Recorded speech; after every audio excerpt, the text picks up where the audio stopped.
There's no reason why that couldn't be your story. You don't have an expiration date. Ooh, I love that. The actual pages. Like, that's all that matters at the end of the day. This is the Authors and Agents Podcast. Kaitlyn, thank you so much for joining me today. I'm super excited to have you on and to pick your literary agent brain. So first off, start by telling me what drew you to publishing and being a literary agent. Definitely. So I originally really wanted to become an editor. I've always been a word nerd, been the English person. So I was going to school to basically do publishing and editing and all that kind of stuff. And then I did an internship with a literary agency and kind of realized after a point that it just was the best of both worlds, kind of. I got to work one-on-one with authors where I loved their books and I got to pick their books and just really be part of the brainstorming element. Whereas as an editor, it's not always that cut and dry. Sometimes you get assigned stuff. Sometimes you're just kind of in your little cubicle having to like do your little things. So I really just loved literary agenting for that flexibility where I got to be an editor, I got to be nerdy, but I also got to be finding new stories that I really loved and that I thought should be out there.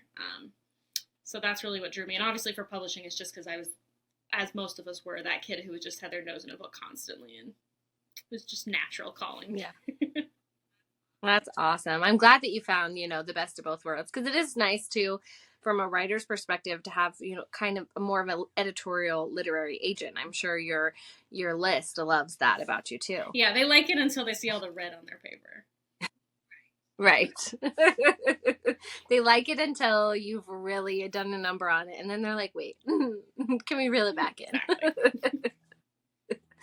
Well, Kaitlyn, tell me, what is a big misconception that people or querying authors have about what you do as a literary agent? I feel like everyday people who aren't part of the writing sphere, they definitely misunderstand what it means to be a literary agent, because they think, you pick people up and then they're just like, publishing, there, it's out, it's done. Right. And it's like, no, I always tell them it's kind of like celebrities where they have like, way before they make it big anyway, where they have an agent who like gets them the audition.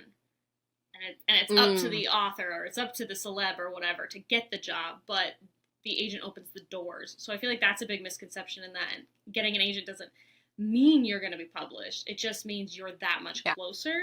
And I think some querying authors and stuff, they also have that misconception. But I think a big thing for writers, especially with agents, is they assume this agent will be their forever agent. They just think it's going to be somebody who will be with them through every single book. And that's definitely not the case, because either, the agent's list changes, or they don't stay in the industry, or the author grows and wants different things for their career, or starts writing things the agent doesn't specialize in. Like, there's so many different things that could happen. So I think that's one of the big things that authors should be prepared for, is just because you have an agent doesn't mean it will always be the same agent all the time. Yeah, I think that's a very good thing to remember. I think on the sphere of people who are outside of the publishing world, I think a lot of people don't even know literary agents exist. Well, as a writer, and I had a friend who, she was like, so what do you do now? She had read one of my finished manuscripts because I knew she'd love it. And then she was like, so what do you do now? Like, what's the process? And I was trying to explain it, and her mind like exploded a little bit. Like, people don't really, understand, which they don't need to. I mean, there's so much that goes into it. But yeah, I think it's a good reminder for authors as they transition into that querying mode to realize the business side of it, right? And I've seen lots of friends who had an agent, or, and went out on sub, things didn't sell and they parted ways and had to start over. And it's definitely a good thing to keep in the back of your mind, because that is just part of the industry, unfortunately. Yeah. It's the part we all hate. And I have a bunch of clients who, like, maybe they didn't get that first book published, but they got their second book or their third book published. Like, it's not always going to be book one, because you grow and you get better as a writer. You start getting that editorial process, so now you know how to edit yourself. Like, it's such a longer process than just that one book. It is. And I think a lot of times writers feel in the querying process, at least from my perspective as a writer who felt this at one time, and, talking to others, you feel like, oh, if I'm going to get a literary agent and I have made it, everything is going to be cake from here. It's like, no, there's so many more things after. The ladder's a lot higher than you think. Yes, it is. Unfortunately, it's a little too far to see. So, Kaitlyn, what's the hardest part about your job? I think the rejection's the hardest. Like, not just for us, but also like bearing the rejection for your clients. Because like when authors are querying, obviously they're getting rejections constantly, or they're getting some love but not quite ones. And then when you get to the editing of sending it to an editor, you don't realize you're going to get the same exact thing. But also the agent's getting it. So it's like my client was rejected, but I was also rejected. And then we also get the, I loved it, but I didn't love it. And you're just like, but why? Like, I can fix this. Let's do this. If you loved it that much, let's still publish it. Let's just do it. So the rejection is definitely the hardest part, I feel like. And also the moments where you have to reject your own client. Like if you read something they worked on and you're like, this is just not where it needs to be. It's not strong enough, or I don't think it's marketable. And you don't want to have those discussions with your clients. And those are some of the hardest ones I feel like I've had to have with some of my writers, in that I had to say no to them.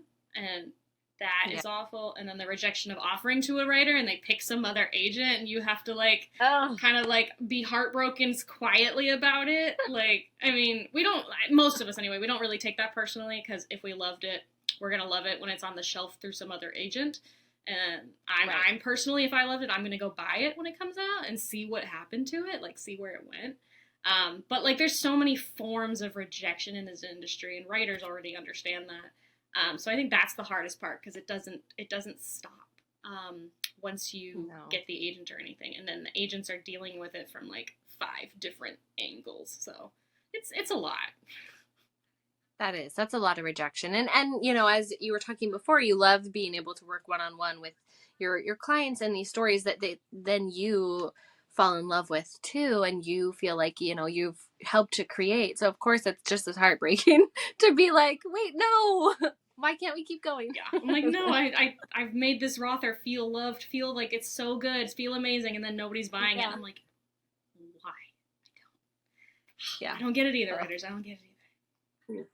Yeah, we're all just sitting there trying to understand. Well, on the flip side, what is your most favorite thing? What do you love the most about your job? The stories are so much fun. Like being the first people to see something as it's being formed. And like, I love brainstorming with my clients. Like if they're writing something and they're kind of stuck, I'll get on a video chat with them and we'll just throw things at the wall, whether it's outrageous or not. And we'll be like talking it through. Because for me, like if I talk, the more the pieces start falling together. So I'll like say something really stupid and be like, no, forget that. Let's just keep going. And we'll just back and forth. And for me, that's so much fun, just that creative process. And even when it's just like pitch form, where they send me a pitch saying like, I have an idea for a story, but I don't really have anything. And then we just start like going off on that, like that jumping off point. I think it's so much there's so much potential there. There's so much spark all the time. So it's really fun kind of stoking the imagination for authors and being able to be the first person to read something. I'm starting to get tired of being able to like gush about stories that aren't out yet, because I'm like, I want to gush about stories that are out. I want to like, I don't read as much for fun, so I can't like gush about the stories that are already published that I'm reading. So I'm just like, everything I gush about is just a manuscript on my computer right now. But it's just so much fun working with authors in that way. I think that's probably one of my favorite parts. Oh, I love it. I recently, I read an arc of a book that doesn't come out till Halloween, but I read it a few months ago, and I was just afterwards pacing my house. Like my heart, my brain, everything was like too much. I was like, I can't. Yeah, you're like, literally, there's no one to gush about this over. It's like if you see a show and none of your friends have seen it, and you just have to talk to somebody about it. Yeah. So I was telling my husband about it. I was like ranting and raving. He's like, what is happening? What's going on? Are you okay? I'm like, I'm not okay. This book just destroyed me. I do that to my partner all the time because he doesn't read at all. So I'm just like rambling and he's like, I don't know what you're talking about. Yeah. That's my husband. He's not a reader. So sometimes he tries his best to listen, but I'm like, whew. Yeah, that is a fun part about it, but it's also hard when you can't have other people to understand what you're needing to talk about. So, Kaitlyn, let's talk about queries a little bit. So, there's rules of thumb for what your query should be. So do you feel like queries need to stick to that specified formula, not necessarily like your agency's guideline submissions, because of course that should be followed, but the the basic rule of your query not being like super outlandish and being in a certain word count, having a certain order. What are your thoughts? I think there's room for navigation. Like, I don't think every query has to be cookie cutter, has to be very obvious, but I do feel like there's certain things you need to like give me. Like some agents, like myself, I prefer all the metadata at the beginning where I get the title, I get the word count, I get the genre, because I'm like prepared for what I'm supposed to be diving into. Other agents want to jump right into your pitch. So like there's wiggle room on how you want to format it or how you want to greet the agent as you write to them. But we definitely need that metadata, and we definitely need to know certain points of your story. Otherwise, I'm just going to be like, I don't have any idea what this book is about. And if I don't have any idea what the book is about, why am I going to go to the pages? So there's wiggle room. There's no set, like, you should have this many words. Because people ask me, how many words should a query be? I'm like, I don't go by word. Right. I don't go by word. I go maybe by, like, how many paragraphs are in it or something. Or I just say, like, don't do more than one single-spaced page. Just keep it brief and stuff, but it can have their own flair. That was a long answer to a short question. Oh, hey, I think that's great. And the querying authors who are listening are loving it. You know, I think I think queries are something that I feel like authors just like kill themselves over. I feel that way. I'm terrible at writing queries. I will fully admit it. It's not my strong suit. Give me 80,000 words, I can bang it out. But make me narrow it down, and it's so hard. So, you know, I love asking these questions because I do think a lot of authors just, we sit there and we bang our heads on our keyboards like, oh my gosh, I'm so sick of writing this query. But, you know, I think it's good to know that there's a little bit of wiggle room. Obviously, you don't want to do crazy things with your query, but it's, you know, make it your story, make it you, and don't have it be just vibes. Have actual yes, like, we need some vibes, but we need some story too. Like I can't go off vibes alone. I can't go off comp titles alone. Like so many people think the synopsis is the hardest thing to write, and I think the query is the hardest thing to write, because the synopsis, at least you can like list it all and somehow cut it down. Maybe the query, it's just like, no, it has to be there, right there, done, and that. And we, like, agents get that. We have to write the pitch letters to editors, so very similar. So, like, we understand how difficult it is to take this ginormous work of art you've done and then be like, and 3 paragraphs. How do I do that? Here you go. Yeah. Here you go. Fall in love with it, please. All the please. All the please. Well, what's your favorite thing to see in a query? I love to see what's unique about the story. Like, what if it's next to a currently published book or the comparison title you're giving me? If it's sitting next to that, why would I pick that up over the other one? So, like, I love to see that just clear knowledge of your own book, because I can see the passion through it half the time. Is that if you know what's unique about yours, I can see how excited you are in your query. So I basically just tell people, like, give me who your character is and how they open the story.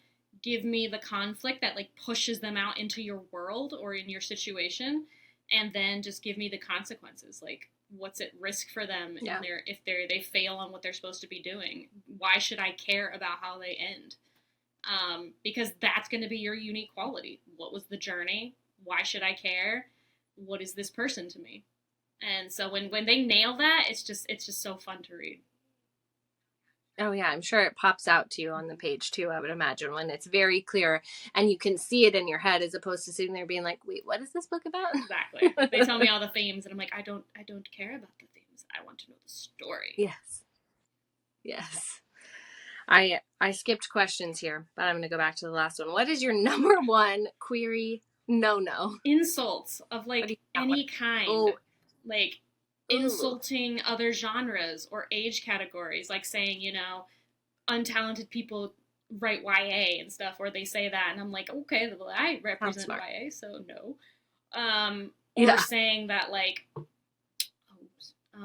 saying that they're, like, the best of the best, they're the next, like, Lord of the Rings or something, and I'm like, that's a really big thing to measure yourself up to, for one. Very. And then insulting the agents, obviously, like saying, well, I bet you're never going to read this anyway. So I'm like, well, then I won't. If you say that to me, then I won't read it. Okay. But on the flip side, insulting yourself, I think too, like when it's self-deprecating. it's like, I know I don't know anything about this, or I don't really know how to write a query. I'm like, well, you're querying, so kudos. That means you've finished something, like you finished a book somehow. Yeah. You can Hopefully. research writing a query. I'm sure you can figure it out. So like self-deprecating, I feel like is already limiting yourself in the query. So I always tell people, don't put yourself down in your own query, because it's the first introduction to me. So I'm immediately going to see someone who is not confident in themselves. And it's fine if you're insecure or you're not confident. I'm insecure all the time. But I'm not going to, in a business letter, say like, hey, I don't believe in myself. Right. Like, because for all you know, Right. that could put a damper on the pitch already. And we want to start just with believing in your story, because that's what we're here for. We're here to find those stories. So yeah, insulting yourself is a big no-no, just because like you're better than that. You don't need to put that first foot forward. No, and I think it's a good reminder. I mean, it is a business letter. It's a start of a business relationship. If you were in a job interview, would you say that? Exactly. Right? Like Hopefully not. I'm not giving the hiring manager like a list of all my faults. No, that would be bad. So last querying question. What like tips or golden rules do you want to share with querying authors? Follow the guidelines, as we said earlier. That's always number one, because again, some people say they like something first, some people like it at the end of it. Some people like comparison titles, some people don't. I personally hate comparison titles because they're so difficult. Oh, you do? I think they're so difficult, and they still half the time don't tell me anything. They're the vibes to me. They're the vibes. So if they're not there, I'm not mad. But when we send it to an editor, we have to get those comps. So they are necessary. I get them. But also some people will put comparison titles, but they won't tell me what from that book they're pulling out. And I think the strongest ones are like, if you're giving me a title, what theme in it are you drawing from? Are you coming from the voice of an author? Like, I don't want to just see I don't know why I'm on a Lord of the Rings kick, but it's like Lord of the Rings meets the Lake House. And I'm like, how the heck? Right. There's 1,000 things I could think up there. So I love when it's particular. So golden rule is like, if you're going to use comparison titles, like tell me what from that comparison title you're drawing from. And what was the other golden rule? I had another one. Don't make your bio bigger than your pitch. I see it a lot, really, from people who have publishing credits. Obviously, if you don't have publishing credits or don't have a lot, still give me your bio, because you can say, like, I have a cat and a goldfish named Daisy or something, and I'm happy to see it. Right. So don't not put a bio. But if you have that many credits and you have that much success and stuff, like, pick a few out, and then you can just say, like, and other various publishing credits or something. Because I've seen bios sometimes that are, like, I don't even know, like 20 sentences long or something, and I'm just... Oh, my goodness. I'm like, okay, like, congrats, man, that's amazing. But I also, like, I really half the time skip the bio until I'm interested. Like, I'll go back and look at your bio if I want to, but half the time I'm skipping it. So don't make the bio that big, because it's going to distract from the pitch. Yeah. And I bet you some people are trying to win over with the bio, right? Like, look at me. Yep. But yes, congratulations. Yep. But let's see what you've got here, actually. Yeah, I'm like, put your website link, like, right under your signature. So if I want to go see a bigger bio or something, I can go check you out. Yeah, that's a very good rule of thumb. So we're through the querying process. You're interested in somebody. You've read the full. You're wanting to get on the call with them. What questions do you think that authors should be asking agents on that call? I have a whole, like, PowerPoint on this, actually. Oh, I love it. So I'll pick the top highlights. But always ask what edits they're looking for. Because you don't want to partner with somebody and assume one thing, and then you start working with them and realize they want to change something incredibly significant, and you don't agree with that edit. So always discuss the edits, because I sometimes wait when I'm on an offer call. I don't offer until I'm halfway through the call, because I want to see if we vibe. If I say an edit and they're really not down for it, I'll be like, okay, I need to decide if that's an edit I can live with not having, or are they going to be better off with an agent who doesn't see that as needing to be changed? Right. So they definitely need to ask about that. But always ask what kind of contract they have too, and if they are willing to send a blank contract, a sample contract. Because there's different types of agent contracts. I don't think a lot of authors realize there's a by book contract and then there's a by career contract. And you can go either way. Both have pros and cons. Both still have the exact same rights in, like, if I sign you for this book and you give me an idea for the next book, I still have the right to say, no, I don't want it. So they're very similar, but they also are different in what you can do with your own works after this one. So, and always ask for a sample, because you want to make sure you can look at the clauses, make sure there's no weird, like, if the agent leaves the industry, does the agency, like, keep the rights forever, or keep the rights for like 6 months before you can query again. Like, there's so many different things. So always ask for that. And always ask if the agent is open to you writing in different genres or different age categories. Because some people, they like their lane. They love being, like, say, middle grade. They just want to do middle grade forever and ever. Others, they want to do middle grade. They want to do adult. They want to do fantasy. They want to do contemporary.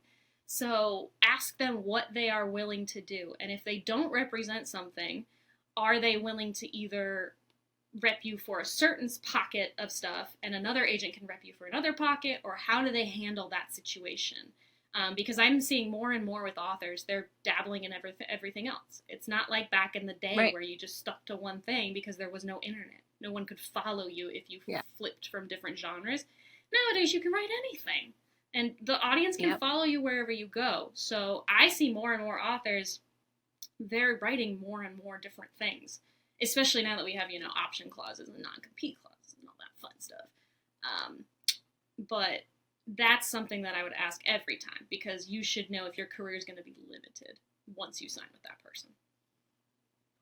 Oh, I think those are great things to remember. I've never had an agent say to request to see a sample contract. I think that's awesome. I've never even thought about that. Always. Like, agents should do the same thing when they're going to work for an agency. Like, we should always look at it to see what's going to be expected of us. And I mean, we do it for publishers. So in my brain, I'm like, why would you not want to do that? Like, and you're also going to be asking to talk to a couple of their clients just to see what it's like working with them. So I would want to know before I accept the offer and tell every other agent, like, hey, I've already got somebody. I'd want to see that contract, because if the contract sucks and you've already told every other agent, hey, I'm signing with this other person, it could ruin your chances. Yeah, that's then hard to go back and be like, just kidding. Yeah, this didn't work. You don't want them to think you were lying, because, I mean, 9 times out of 10, they weren't lying. Yeah. Oh, those are good things to remember. So I've just got a couple questions left for you. I'd love to know what you are looking for. What are you most excited about representing next? I think right now I'm really digging the horror suspense era. I'm loving how big it's gotten. I'm loving how booming it's been lately. All the editors are asking for it. I didn't think I'd like suspense as much as I do. And I'm really, really getting into it. And mostly right now I have, like, middle grade horror. I don't really have any YA or adult and stuff like. Well, I have one adult author. She has a whole suspense gothic thing going. So I've got that, but, like, I feel like I have a bunch of holes in that section. So I'm really interested in finding more on that, and definitely, like, YA suspense. My list is very light in YA, surprisingly. And I'm really looking for more suspense and things like, Yellow Jackets and all of these kinds of psychological. I'm not a gore person. Like, I watch horror, but I'm not a gore person. I'm really into stuff like Haunting of Hill. Well, I say Haunting of Hill House, but there's definitely some gore in that stuff, especially with. It wasn't too gory. It was just terrible. Yeah, House of Usher. Now that's going to be extremely gory. That's not probably on my list. I'll watch it, but I don't want to read it. But so that's kind of where I think I'm gravitating toward right now. Oh, that sounds exciting. Well, I hope you get some in your query inbox to go through. And my last question is easy. It sounds really hard, but it's not. I would love to know what your favorite book is right now, not your favorite book of all time. Just something you've read recently, or 2 or 3 somethings that you'd like for everybody else to know about. I mean, I'm always and forever going to love Inkheart. I know you said not our favorite of all time, but. Well, you can share your favorite of all time if you have it. Like, I'm definitely going to love Inkheart forever, because I grew up with Inkheart, and Cornelia Funke is just amazing. And the way she writes fantasy is just fabulous. But I think right now I'm still stuck on The Thing About Jellyfish. this middle grade contemporary that deals with how to handle grief and the concept of death for a little girl who just lost another child in her life. It's a soft story. That's the thing, is like it's quiet, and we always seem to be saying don't write quiet novels and stuff, but I feel like those are the ones that stick with me the most. Yeah. So that one's probably the forefront. I am about to start reading, cross fingers that I like make the time finally. Witchlings by Claribel Ortega. Because I've been meaning to read them forever.